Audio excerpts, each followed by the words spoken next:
नमस्कार, स्वागत है आपका हमारे YouTube चैनल SGS मिलकपुर में। बच्चों, आज हम NCERT क्लास 9th में ज्योग्राफी का फर्स्ट लेसन देखते हैं, भारत की स्थिति और आकार। बच्चों, भारत की स्थिति और आकार को समझने से पहले हमने ग्लोब पर भारत को देखना है कि भारत की स्थिति ग्लोब पर कहाँ पे है। उसके बाद जो है फिर हम भारत के जो पड़ोसी देश हैं या फिर भारत की जो भौगोलिक स्थिति है उसको समझने की कोशिश करेंगे। तो यहाँ पे हम ग्लोब में समझते हैं कि ये जो पृथ्वी है, मतलब ग्लोब क्या होता है कि पृथ्वी का एक छोटा रूप जिसको हम ग्लोब कहते हैं। यहाँ पे हम समझते हैं कि ग्लोब में भारत कहाँ पे है। बच्चों, ये जो है आपको दिखाई दे रहा है, ये 0 डिग्री है, 0 डिग्री जुपिटर, जिसको हम भूमध्य रेखा या फिर विषुवत रेखा भी कहते हैं। और ऊपर अब आप जैसे ये नॉर्थ पोल है, ये साउथ पोल है, ये वेस्टर्न है और ये ईस्ट है। तो यहाँ पे हम भारत की स्थिति को देखते हैं कि भारत जो है उत्तरी गोलार्ध में, इस 0 डिग्री से ऊपर जो है वो उत्तरी गोलार्ध है, 0 डिग्री से नीचे है वो दक्षिणी गोलार्ध है। भारत की स्थिति अगर हम अक्षांश में देखते हैं तो अक्षांश में जो है वो उत्तरी अक्षांश में मिलेगी आपको। कहाँ पे मिलेगी? उत्तरी अक्षांश में। और अगर हम देशांतर रेखाओं में देखते हैं बच्चों, ये जो रेखाएं हैं ये अक्षांश रेखाएं होती है, और ये जो रेखाएं हैं जो उत्तर से दक्षिण की ओर जाती है वो देशांतर रेखाएं हैं। इंग्लिश में हम इनको लैटिट्यूड और लॉन्गिट्यूड कहते हैं। तो हम अक्षांश रेखाओं में भारत की स्थिति देखते हैं तो वो उत्तरी अक्षांश में है, और देशांतर रेखाओं में भारत की स्थिति देखते हैं तो पूर्वी देशांतर में है। ये जो है यहाँ पे जो 0 डिग्री है, यहाँ पे भी देशांतर रेखाओं की जो 0 डिग्री है उसके इस तरफ जो है वो ईस्ट है, पूर्वी देशांतर, और उसके इधर जो है पश्चिम की तरफ वो पश्चिमी देशांतर है। तो इस प्रकार से हम देखते हैं कि भारत की स्थिति अक्षांश में उत्तरी अक्षांश में और देशांतर में जो है वो पूर्वी देशांतर में है। फिर जो है हम यहाँ पे एक चीज और समझने की कोशिश करते हैं, थोड़ा सा हम ये देखते हैं अक्षांश और देशांतरों को भी थोड़ा सा समझने की कोशिश करते हैं कि अक्षांश रेखाएं क्या होती है। ये जो अक्षांश रेखाएं जो होती है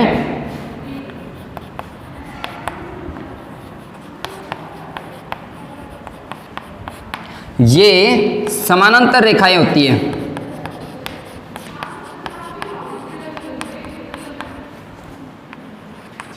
जो कि मानव द्वारा निर्मित रेखाएं हैं। ये काल्पनिक रेखाएं, अक्षांश रेखाएं और देशांतर रेखाएं काल्पनिक रेखाएं हैं। ये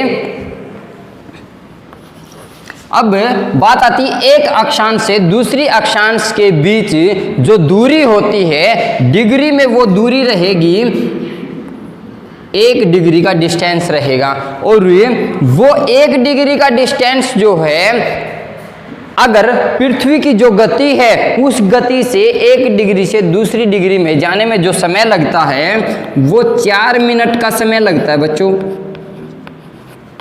4 मिनट का समय लगता है। अगर हम एक अक्षांश से दूसरे अक्षांश के बीच का जो डिस्टेंस है वो किलोमीटर में मापते हैं तो 1 डिग्री से दूसरी डिग्री में जाने में जो डिस्टेंस होता है वो है 111 किलोमीटर। समझ रहे हैं? अब यहाँ पे हम समझते हैं कि अक्षांश रेखाओं की जो संख्या होती है वो कितनी है। अब ये जो 0 डिग्री है ना, इस 0 डिग्री से उत्तर की तरफ देखते हैं तो 1 2 3 4 5 ऐसे करते करते यहाँ पे 90 डिग्री हो जाएगा। उसी प्रकार से दक्षिण में चलते वक्त 90 डिग्री हो जाएगा। अब यहाँ पे हम देखते हैं 90 प्लस 90 180 हो गया। अब 180 ये हो गया और एक हो गया ये 0 डिग्री वाला, ये भी तो काउंट होगा, ये भी तो अक्षांश रेखा होगा। तो एक ये हो गया, तो टोटल यहाँ पे अक्षांश रेखाओं की संख्या कितनी हुई? 181। समझ पा रहे हैं? उसी प्रकार से हम देशांतर रेखाओं को समझते हैं।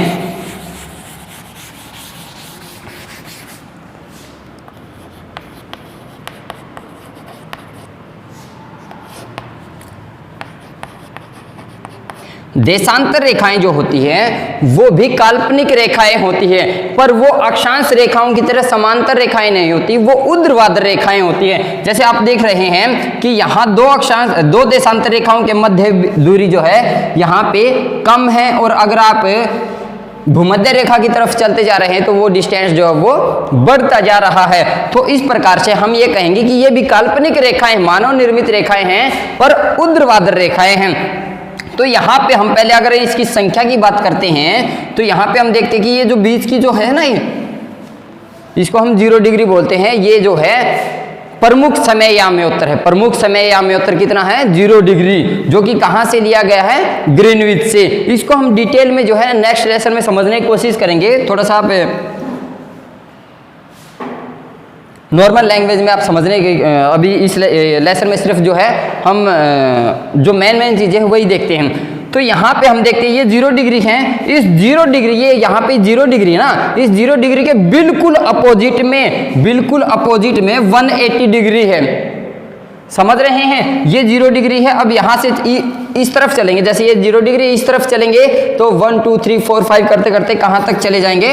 179 तक। फिर उसके आगे जो है उसके बिल्कुल अपोजिट में, 0 डिग्री के बिल्कुल अपोजिट में है 180। इसी प्रकार से अगर हम इधर से चलेंगे तो कितना मिलेगा आपको? 180 मिलेगा, 179 मिलेगा।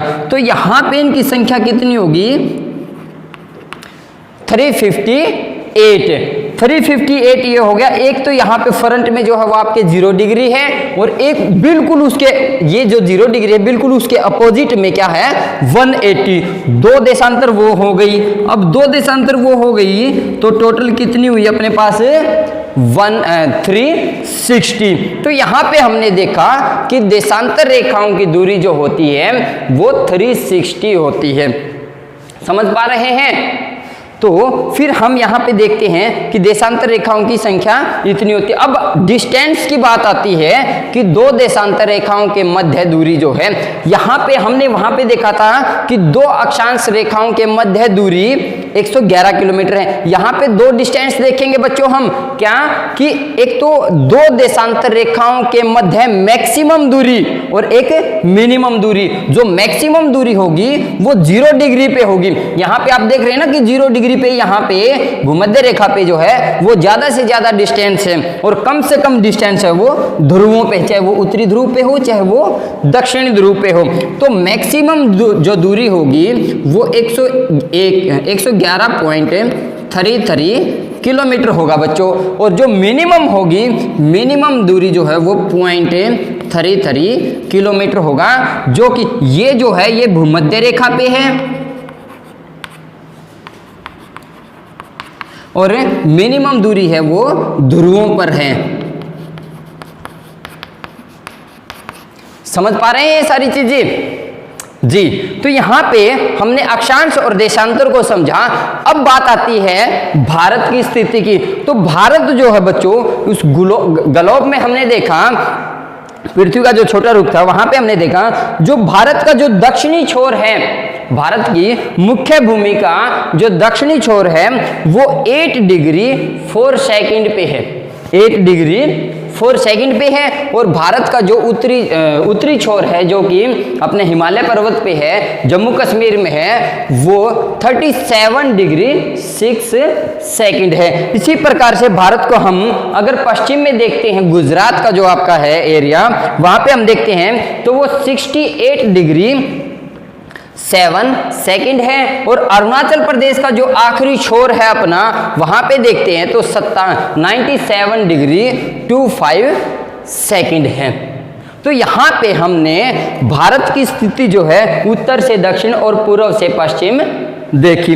अब बात आती है कि भारत के जो पड़ोसी देश हैं वो कौन कौन से हैं। भारत के अगर पड़ोसी देशों की बात हम करते हैं तो भारत के पश्चिम और उत्तर में पाकिस्तान और अफगानिस्तान है। भारत के उत्तर में हम देखते हैं तो नेपाल है, भूटान है और चीन है। अगर भारत के पूर्व की बात आती तो म्यांमार और बांग्लादेश है। और भारत के अगर दक्षिण की बात आती है तो यहाँ पे श्रीलंका और मालदीव रहेगा।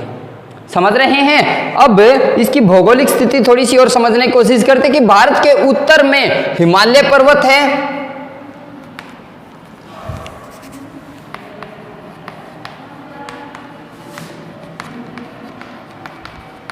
और भारत के जो है पश्चिम में देखते हैं अरब सागर, भारत के दक्षिण में हिंद महासागर, और पूर्व में जो है वो बे ऑफ बंगाल, बंगाल की खाड़ी है। यहाँ पे बच्चों मैं एक छोटी सी बात और बताना चाहूँगा। अगर आप लोगों से ये पूछा जाए कि जो भारत के जो द्वीप समूह हैं, अंडमान निकोबार द्वीप समूह, वो कहाँ पे स्थित है, अगर ऑप्शन में आपके बंगाल की खाड़ी है तो वो बंगाल की खाड़ी में रहेंगे। अगर आपके ऑप्शन में बंगाल की खाड़ी नहीं है और हिंद महासागर है तो आपका हिंद महासागर जो है वो सही आंसर रहेगा। वो क्यों रहेगा?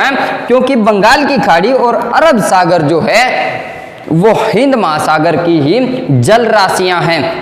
समझ पा रहे हैं? हिंद महासागर को जो है, जैसे हम किसी भी बड़े पॉइंट को सब पॉइंट में डिवाइड करते ना, उसी प्रकार से हिंद महासागर की जो जल है उसके बहुत बड़े जल को जो है वो छोटी छोटी जल राशियों में डिवाइड कर दिया, अरब सागर और बंगाल की खाड़ी में। तो वहां पे आपके दोनों आंसर ठीक रहेंगे। फिर बात आती है कि भारत का जो है वो एक अंडमान निकोबार में जो है एक द्वीप समूह, एक द्वीप होता था जो कि 2004 की सुनामी में, ये मुख्य आपका पॉइंट रहेगा, प्रमुख पॉइंट रहेगा कि 2004 की सुनामी में ऐसा कौन सा भारत का जो दक्षिणी छोर जो था वो कौन सा छोर था जो 2004 की सुनामी में डूब गया था। तो वहां पे आपका आंसर रहेगा इंदिरा पॉइंट, एक ऐसा छोर था जो 2004 की सुनामी में डूब गया था।